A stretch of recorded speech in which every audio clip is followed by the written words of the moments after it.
Have you ever found yourself in a situation in which you wanted to do something that you knew it was good for you, but you didn't? You wanted to go to the gym this morning, but you didn't. You wanted to have salad as a side instead of fries, but you didn't. Join me this week, take a deep breath, and go nudge yourself.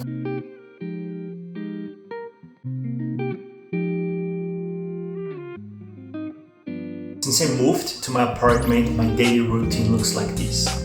I walk to the door, pick up my keys, open the door, and go out to face my day.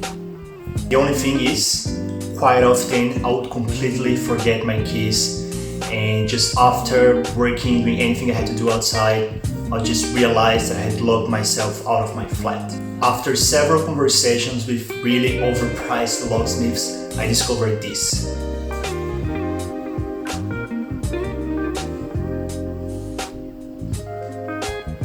By activating this mechanism in my door lock, I can only leave my place if I use my key to open the door. Therefore, I won't forget it anymore. That's a really straightforward anecdote to describe nudge, from nudge theory, which has been studied, researched, and disseminated by Richard Thaler and Cass's team for the past decade. Nudging is a set of deliberate and predictable methods to help people change behavior by modifying the choice context. Such a choice display design process often falls under the umbrella of choice architecture, and the outcomes of such choice display can be extremely impactful. Think about the manner in which an attribute is described, like when Frank Luntz scored for the American far right when renaming the estate tax on dead millionaires to be referred as the death tax. Furthermore, think about the situation in which a default option is displayed. Most people just go with the flow anyway.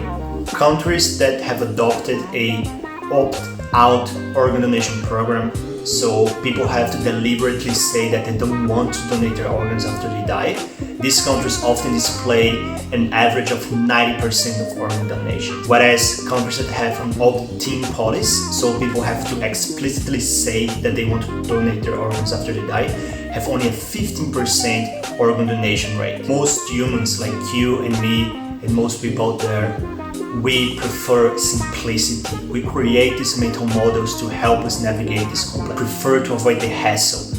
We will most likely always hit the path of least resistance. And that's exactly where nudge plays a role.